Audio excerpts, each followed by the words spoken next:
Masaru इमोटो 1943-2014 एक जापानी शोधकर्ता, लेखक और फोटोग्राफर थे जो पानी पर अपने विवादास्पद प्रयोगों और उसकी स्मृति बनाए रखने की क्षमता के लिए जाने जाते थे। उनके कार्य ने वैज्ञानिक और आध्यात्मिक समुदायों में जिज्ञासा और संदेह दोनों को जन्म दिया है। जल क्रिस्टल प्रयोग। इमोटो ने दावा किया कि पानी मानव चेतना, विचारों, शब्दों और भावनाओं पर प्रतिक्रिया कर सकता है, जो इसकी आणविक संरचना को प्रभावित करेगा। उनके प्रसिद्ध प्रयोग में पानी के नमूनों को जमाना और सूक्ष्मदर्शी से क्रिस्टलीय पैटर्न का निरीक्षण करना शामिल था। उनके निष्कर्षों के कुछ प्रमुख तत्व इस प्रकार हैं। सकारात्मक और नकारात्मक प्रभाव। इमोटो ने पानी को विभिन्न उत्तेजनाओं, जैसे बोले गए शब्द, संगीत और लिखित संदेश के संपर्क में लाया। उन्होंने दावा किया कि प्रेम और कृतज्ञता जैसे सकारात्मक शब्दों के कारण पानी में सुंदर सममित क्रिस्टल का निर्माण हुआ।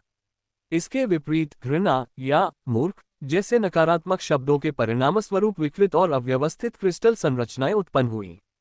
संगीत और जल। जब पानी को शास्त्रीय संगीत जैसे बीथोवेन या मोजार्ट के संपर्क में लाया गया तो उसमें जटिल सामंजस्यपूर्ण क्रिस्टल का निर्माण हुआ।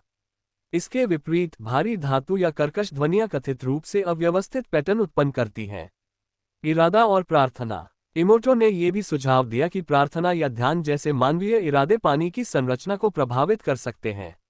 उन्होंने तर्क दिया कि यह सामूहिक चेतना और सकारात्मक ऊर्जा की शक्ति को प्रदर्शित करता है।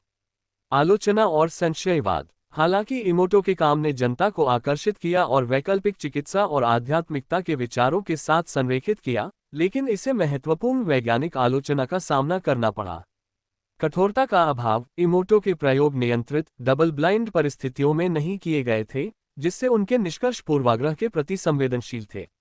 पुनरुत्पादन संबंधी मुद्दे। स्वतंत्र शोधकर्ता लगातार उनके परिणामों को दोहराने में सक्षम नहीं है।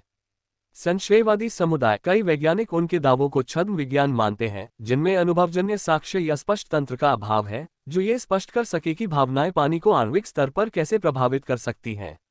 सांस्कृतिक और प्रेरणादायक प्रभाव। आलोचना के बावजूद इमोटो के काम ने कई लोगों को विचारों, ऊर्जा और प्राकृतिक दुनिया के बीच संबंधों पर विचार करने के लिए प्रेरित किया है।